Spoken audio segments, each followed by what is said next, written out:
किसान साथियों, आज इस कार्यक्रम में हमारे साथ हैं श्री विकास कुमार जैन, जो कि सहायक प्रबंधक हैं कृषि क्षेत्र विकास विभाग, नाबार्ड क्षेत्रीय कार्यालय देहरादून में। और आज हम आपसे बातचीत करेंगे एफपीओ यानी कृषक उत्पादक संगठन के विषय में, और नाबार्ड इसमें किस तरह से मदद करता है। आपका बहुत बहुत स्वागत है जैन साहब इस कार्यक्रम में। जी धन्यवाद भारती जी, और सभी कृषक बंधुओं को भी मेरा नमस्कार। हमारे किसान साथी जानते हैं, लेकिन जो नहीं जानते उनके लिए कृपया बताएं कि कृषक उत्पादक संगठन क्या होता है, एफपीओ जिसे हम कहते हैं। जी बिल्कुल, कृषक उत्पादक संगठन जैसा कि नाम से ही परिलक्षित हो रहा है, कृषक मतलब किसानों का, मतलब आप सभी का, और उत्पादक क्योंकि चूंकि आप उत्पादक हैं, क्योंकि आप उगाते हैं जो भी चीज़ है, और हम सब बाकी उसी से ही आगे प्रोसेस होकर बाकी चीज़ें बनती हैं जो कि भोजन और भजन का सामग्री होती है, और उन सभी का यदि संगठित करके यदि कृषि की जाती है तो उसे हम कृषक उत्पादक संगठन कहेंगे। कृषक उत्पादक संगठन की हम यदि एक आम भाषा में समझ सकें तो जैसे हम लोकतंत्र को जानते हैं कि लोकतंत्र में सभी चीज़ें लोगों के द्वारा, लोगों के लिए और लोगों के ही मिलके ही काम किया जाता है, उसी तरह कृषक उत्पादक संगठन में कृषकों का संगठन है जो कि कृषकों के भले के लिए कार्य करता है। जी हाँ, ये थोड़ा एकल कृषि से अलग हो गया।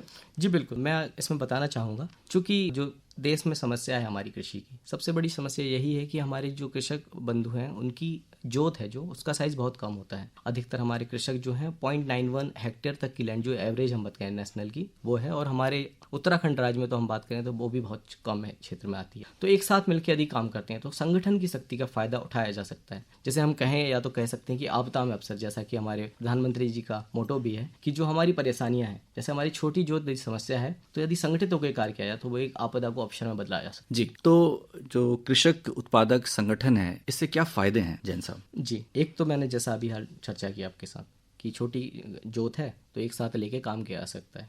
हम बात करें कि यदि हम बचपन में एक कहानी सुना करते थे कि अकेला चना क्या पहाड़ फोड़ सकता है, तो उसी पे हम बात करते हैं। तो एक कृषक है, यदि उसने ना उसके बाद 2 नाली का खेत है, और 2 नाली के खेत में उसने थोड़ी सब्जी उगाई, उसके पास यदि 10 किलो टमाटर हैं, तो उसे अपने पास के ही किसी बाजार में बेचना पड़ेगा, या फिर हो सकता है वो बेच भी ना पाए। परंतु यदि वो एक साथ मिलकर यदि 500 किसान यदि टमाटर उगाते हैं, भले ही 2 नाली में उगा रहे हैं, तो उनके पास हो सकता है 1 ट्रक टमाटर हो, और वो देहरादून की मंडी, या फिर मैं कहूँगा देहरादून ही क्यों कि देश की और भी मंडियाँ, क्योंकि आजकल आप बात करेंगे कि तो एपीएमसी और ई नैम की जो बात कर रहे हैं, तो आप देश के किसी भी कोने में आप उस टमाटर को बेच सकते हैं। मैं टमाटर एक मान लीजिए एक उदाहरण की तरह दे रहा हूँ, इसी तरीके आप किसी और फसलों में भी कर सकते हैं। तो ये सर मेन फायदा ये हुआ पहला। दूसरा कि आप इनपुट की बात करते हैं, जो इनपुट है, चाहे आपके फर्टिलाइजर्स हों, चाहे वो आपके बीज हों, चाहे वो आपकी और तकनीकी हो, तो तकनीकी तो पहुंचाने के लिए हमारे बहुत सारे विभाग कार्यरत हैं जो कि राज्य के और केंद्र सरकार के, जो ऐसे पहुंचाते हैं, परंतु एक एक किसान के पास पहुंचाना सभी चीज़ों को बहुत कठिन होता है। लेकिन यदि आप संगठित हो जाते हैं, एक साथ मिल जाते हैं, और 500 किसानों तक पहुंचाने के लिए एक व्यक्ति भी आए और सभी लोगों को यदि चीज़ें दे जाता है, तो वो बहुत ही अच्छा माध्यम हो सकता है चीज़ों को पहुँचाने का। बात हम करें कि अब फर्टिलाइज़र यदि आप खरीदते हैं, आप अकेले जाते हैं, यदि आप एक कट्टा या फिर आप कहते हैं कि आपको यूरिया चाहिए, तो उसका रेट जो होगा, और यदि आप 500 कट्टे एक साथ खरीदते हैं तो उस यूरिया की जो होगी तो लागत बहुत कम हो जाएगी। और वहीं यदि आप जब बेचने जाते हैं तो जो आपका 5 रुपये किलो टमाटर बिक रहा था, यदि आपके पास बल्क में है और अच्छा मार्केट मिल जाता है, तो हो सकता है कि 7 रुपये 8 रुपये मिल जाए।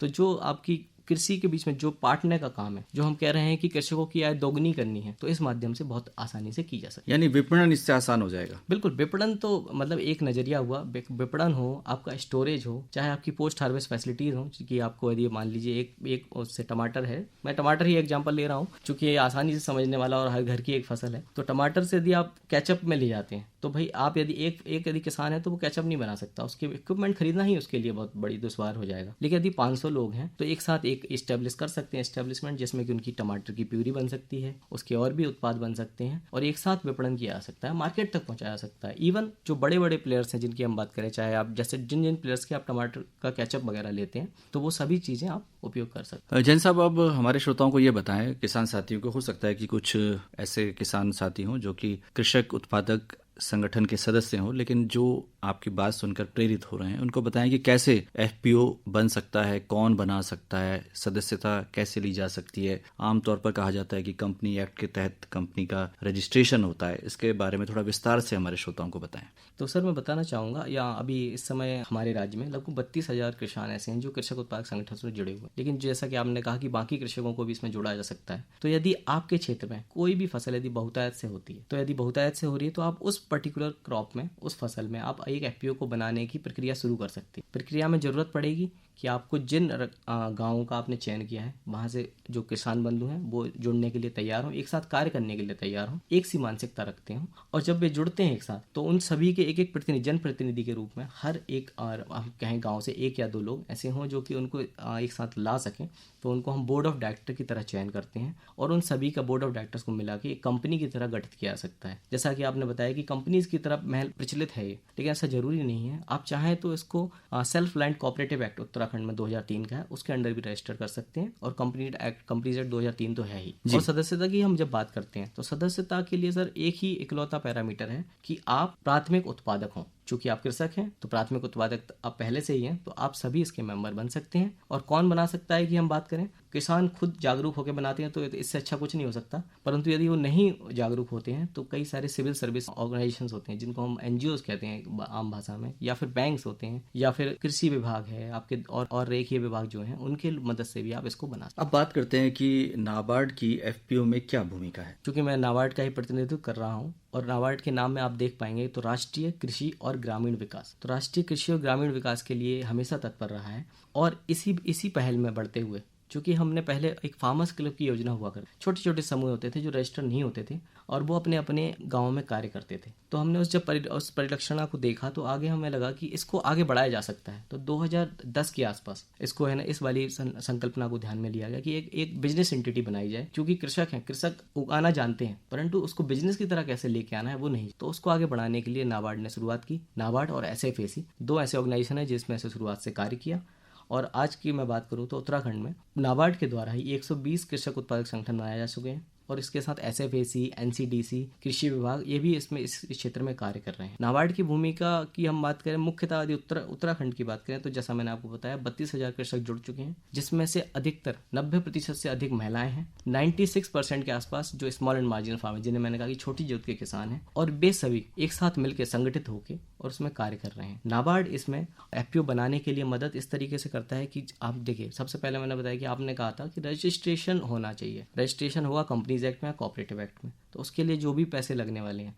तो किसान बंधुओं को शुरुआत में ऐसा पैसा ना लगे उसके लिए ग्रांट के रूप में नाबार्ड उसमें मदद करता है। इसमें CEO जो कि मुख्य कार्यकारी अधिकारी होगा उस FPO को चलाने के लिए, तो उसकी सैलरी में भी नाबार्ड मदद करता है, उसकी ट्रेनिंग, साथ ही साथ मैंने जो कहा कि जनप्रतिनिधि जो BODs हैं उनकी ट्रेनिंग के लिए भी नाबार्ड मदद करता है। और यदि आप नया FPO बना रहे हैं तो आप शायद समझ नहीं पा रहे हो कि कितना अच्छा साधन है हमारे लिए। तो जो सक्सेसफुल FPOs हैं, जो पहले से ही बहुत अच्छा कार्य कर रहे हैं, उनकी जाके आप उनके एक्सपोजर्स भी कर सकते हैं, वहाँ जाके आप देख सकते हैं कि कैसे वो कार्य कर रहे हैं, तो इसमें भी मदद करता है। साथ ही साथ वो बताते हुए मुझे प्रसन्नता भी हो रही है कि अभी राज्य सरकार ने इस समय FPO के लिए अपने उत्तराखंड राज्य की विशिष्ट FPO नीति बनाने पे भी कार्य चल रहा है, जो कि मुझे लगता है कि नेक्स्ट कैबिनेट में पास भी हो। जी, आपने कहा कि 32,000 किसान जो है FPO से जुड़े हुए हैं और वो सफलतापूर्वक कार्य भी कर रहे हैं और राज्य भी नीति बनाने वाला है। लेकिन जैन साहब, क्या FPO के कार्य प्रणाली में, उसके गठन से लेके और उसके संचालन तक में समस्याएं आती हैं, और आती हैं तो किस तरह की समस्याएं? जी बिल्कुल।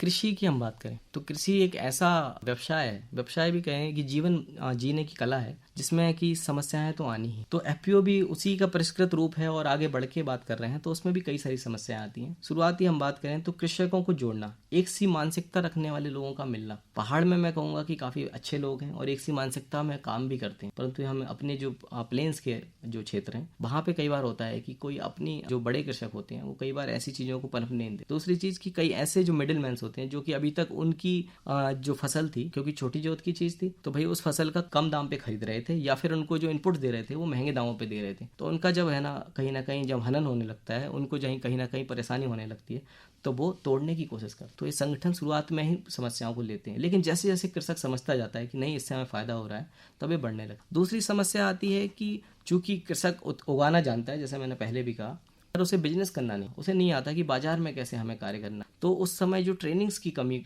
लगती है, यदि है ना अच्छी प्रॉपर टाइमली ट्रेनिंग नहीं होती, तो संगठन का शुरुआत में ही लोप हो जाना दिखाई देता है। और तीसरी समस्या जब आती है जब संगठन बहुत अच्छा कार्य करने लगता है, और यदि जब बहुत अच्छा कार्य करने लगता है तो जब पैसा आता है तो FPO के पास, तो कई बार उसमें भी विघटन की समस्या हमने देखी। तो ये मुख्य समस्या है इसी तरीके। जी, अब जानना चाहेंगे कृषितर क्षेत्र, कृषि से थोड़ा सा अलग, लेकिन मूलभूत कृषि ही उसका आधार होता है, तो क्या इसमें भी संगठन बनाए जा सकते हैं FPO? जी बिल्कुल, उसको हम FPO नहीं कहते हैं, एफपीओ मैंने जैसा कि आप कृषक उत्पादक संगठन, तो ये तो कृषितर क्षेत्र है, तो कृषितर उत्पादक संगठन हम उन्हें बोलते हैं। और एक कृषितर उत्पादक संगठन या फिर ओएफपीओ के नाम से आते हैं। तो जो ऑफ फार्म एक्टिविटी है, अब मैं आपको उत्तराखंड के परिप्रेक्ष्य में कहूँ कि हमारे यहाँ पे जैसे कि कुमाऊं रीजन की बात करें तो वहाँ पे टमटा आर्ट होती है, या फिर हम कहें ऐपण की एक कला है, या फिर कुछ और चीज़ें हैं जिनमें है ना कि कृषि तो है ही, कृषि के आसपास का क्षेत्र है। और ऐसा तो कहीं बंटवारा होता नहीं कि जो कृषक है तो वो दूसरी कलाएं नहीं आजमाता। तो इसमें भी ऐसे क्षेत्र में जैसा कि हमारी एफपीओ की संकल्पना है, तो जो कृषितर क्षेत्र में कार्य कर रहे हैं, एक ही जगह में जो आर्टिजन है